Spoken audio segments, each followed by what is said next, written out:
به نام خداوند بخشنده و مهربان. از سهل ابن سعد خداوند از او راضی باد روایت است که پیامبر صلی الله علیه و سلم فرمودند: در جنت دری است که آن ریان نام دارد و روز قیامت از آن تنها روزه‌داران داخل می شوند. آن روز گفته می شود: روزه‌داران در کجایند؟ پس روزه‌داران برمیخیزند و از آن در داخل بهشت می شوند.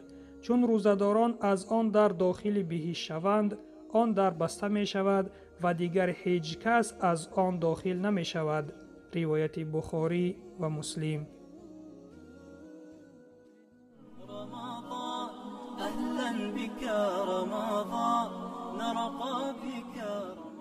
علما در شرح این حدیث می گویند جنت دارای درهاست و این از رحمت و مهربانی خداوند به اهل بهشت درک می دهد. یکی از این درهای جنت ریان نام دارد که از آن فقط روزه‌داران ماه شریف رمضان داخل می شوند.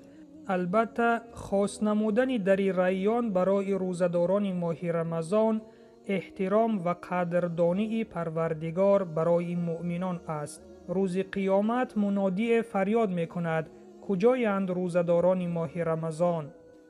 سپس روزه‌داران ماه شریف رمضان از بین مردم خیسته از آن در داخل می شوند که این یک شرف و احترام خاص از جانب پروردگار برای آنهاست. بعد از داخل شدن روزه‌داران ماه رمضان آن در بسته می شود و دیگر هیچ کس از آن به بهشت داخل نمی شود. در ذکر شده مخصوص روزه‌داران ماه رمضان می باشد.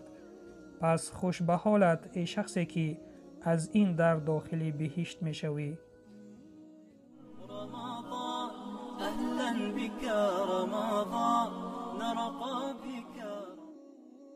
برادر و خواهر ایمانیم، از مضمون این حدیث به ما معلوم گشت که در بهشت دری خاص است برای روزه‌داران ماه شریف رمضان که ریان نام دارد و تنها روزه‌داران ماه شریف رمضان با واسطه این در داخل بهشت می شوند.